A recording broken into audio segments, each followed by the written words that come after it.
இருவரும் தெய்வனுடைய மறு வடிவமாக இருக்கிற புரட்சி தமிழர் ஐயா எடப்பாடியார் அவர்கள் இன்றைக்கு தேவ திருத்தொண்டர்கள் உள்ளிட்ட பொது வாழ்க்கையில் இருக்கக்கூடியவர்கள் ஒரு சுதந்திர போராட்ட வீரருக்கு பாரத் ரத்னா விருது வழங்க வேண்டும். அப்போதுதான் அவருடைய தியாக வரலாறு இளைஞர்களுக்கு எடுத்து செல்ல முடியும்.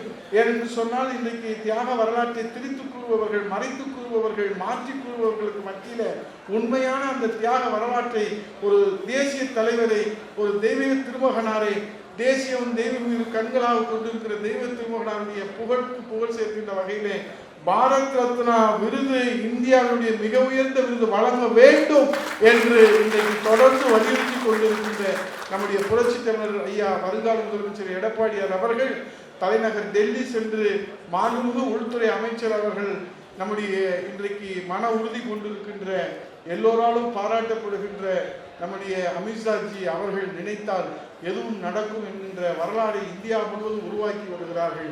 ஆகவே அவருடைய கவனத்திற்கு எடுத்து சென்று பாரத பிரதமரிடத்திலே கொண்டு சென்று இன்று நம்முடைய புரட்சி தமிழர் ஐயா எடப்பாடியார் அவர்கள் பாரத் ரத்னா விருதை தெய்வீக திருமகனாருக்கு கிடைக்க வேண்டும் என்ற அந்த சிறப்பை செய்திருக்கிறார்.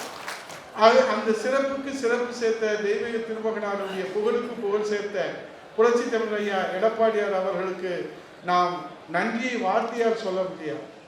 ஆகவே நாம் வாக்குகளாக வழங்குவதற்காகத்தான் 2026 தேர்தல் வர இருக்கிறது.